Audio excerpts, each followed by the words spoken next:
నటి ఏస్తర్ నరోనా అంటే తెలియని వారు ఉండరు. ఈ ముద్దుగుమ్మ సింగర్ నటుడు అయినటువంటి నోయల్ మాజీ భార్య.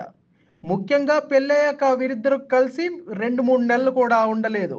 కానీ పెళ్లికి ముందు ఎంతో గాఢంగా ప్రేమించుకున్నారు. అయితే పెళ్లికి ముందు ప్రేమించుకుని పెళ్ళయ్యాక 2-3 నెలలు కూడా కలిసి ఉండకపోవడానికి కారణం ఏంటో తెలియదు. కానీ వీరిద్దరూ విడాకుల ప్రశ్నలు వచ్చినప్పుడల్లా డిఫరెంట్ కౌంటర్లు ఇస్తూ ఉంటారు. ఇదంతా పక్కన పెడితే ఏస్తర్ తాజాగా ఓ ఇంటర్వ్యూలో మాట్లాడుతూ షాకింగ్ కామెంట్స్ చేసింది. డబ్బు కోసమే వ్యభిచారం అంటూ ఆమె మాట్లాడిన మాటలు వైరల్గా మారాయి.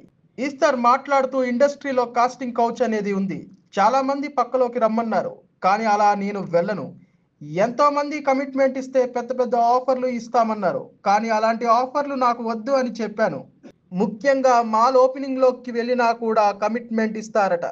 కొంతమంది నా దగ్గరకు వచ్చి ఆ హీరోయిన్ కమిట్మెంట్ ఇస్తానంటున్నారు. మీరెందుకు కమిట్మెంట్ ఇవ్వడం లేదని అడిగారు. కానీ ఆ హీరోయిన్ కమిట్మెంట్ ఇచ్చారో లేదో తెలియదు. అది మాత్రం స్వయంగా కళ్ళతో చూస్తే గానీ ఆ విషయాన్ని మనం నిజమని చెప్పలేం.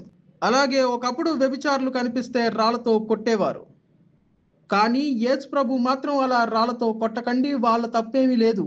డబ్బు కోసమే వాళ్ళు వ్యభిచారం చేస్తున్నారు. కానీ అలాంటి వ్యభిచార గృహాలకి వెళ్ళే మగవాళ్ళే లేకపోతే అసలు వ్యభిచారులే ఉండరు కదా.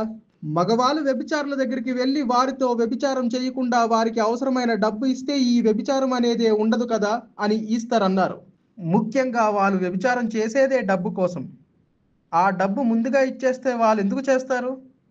ముందుగానే వారికి కొంత డబ్బిచ్చి అలాంటి వ్యభిచారం చేయకండి అని మగవాళ్ళు చెప్తే వారు డబ్బు తీసుకుని వ్యభిచారం ఆపేస్తారు.